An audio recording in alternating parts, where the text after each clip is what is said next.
आजकल कुछ बच्चे उनके पेरेंट्स के साथ कनेक्टेड नहीं रहते, उनके पेरेंट्स के साथ टाइम स्पेंड नहीं करते या इवन उनके पेरेंट्स का केयर नहीं लेते हैं। And most of the time ये जो ब्लेम होता है बच्चों के ऊपर जाता कि बच्चे खराब हो गए। I am nobody to जॉज on this things, only I just want to share my point of view here. उसमें बच्चों का कुछ तो गलती है, बट क्या उनके पेरेंट्स का भी कुछ गलती है जो कि नॉर्मली हम कोई डिस्कस नहीं करते। एक थॉट है, it I may be right, I may be wrong. शायद उनको जिंदगी भर एक चीजें सिखाया गया है, what matters most in life. जैसे कि लाइफ में सक्सेसफुल बनना जरूरी है, लाइफ में आगे बढ़ना जरूरी है, मतलब ग्रोथ मैटर्स, पैसा कमाना जरूरी है, प्रमोशंस लेना जरूरी है क्योंकि ये सोशल रेस्पेक्ट उसमें मिलता है। थ्रू आउट देयर लाइफ उनको वही सिखाया गया, एंड नॉट ओनली सिखाया गया, even it was being demonstrated in front of them. कैसे? शायद वो जब बच्चे थे उनके साथ भी उनके पेरेंट्स शायद क्वालिटी टाइम स्पेंड नहीं किए होंगे, कि उनके पापा को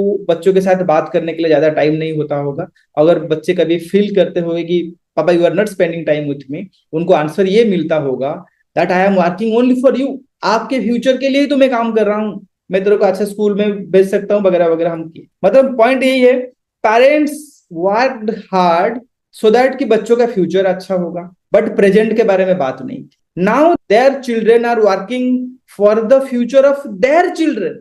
आज के टाइम में कॉस्ट ऑफ लिविंग और बढ़ गया है, एस्पिरेशन लेवल और भी बढ़ गया है, तो जो उनको सिखाया गया था कि लाइफ में मैटर करता है, success matters, money matters, growth matters, they have taken your advice seriously and they are working on your advice only, then why blame them?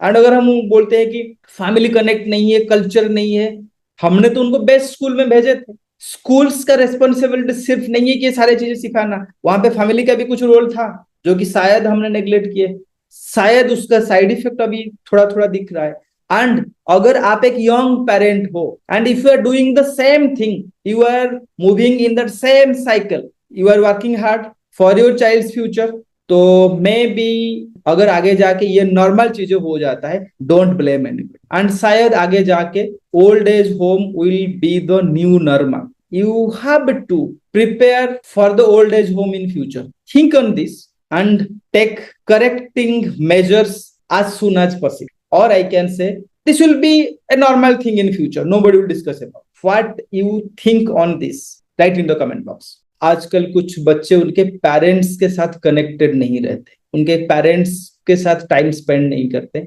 या इवन उनके पेरेंट्स का केयर नहीं लेते हैं। And most of the time ये जो blame होता है बच्चों के ऊपर जाता कि बच्चे खराब हो गए। I am nobody to जॉज on this things, only I just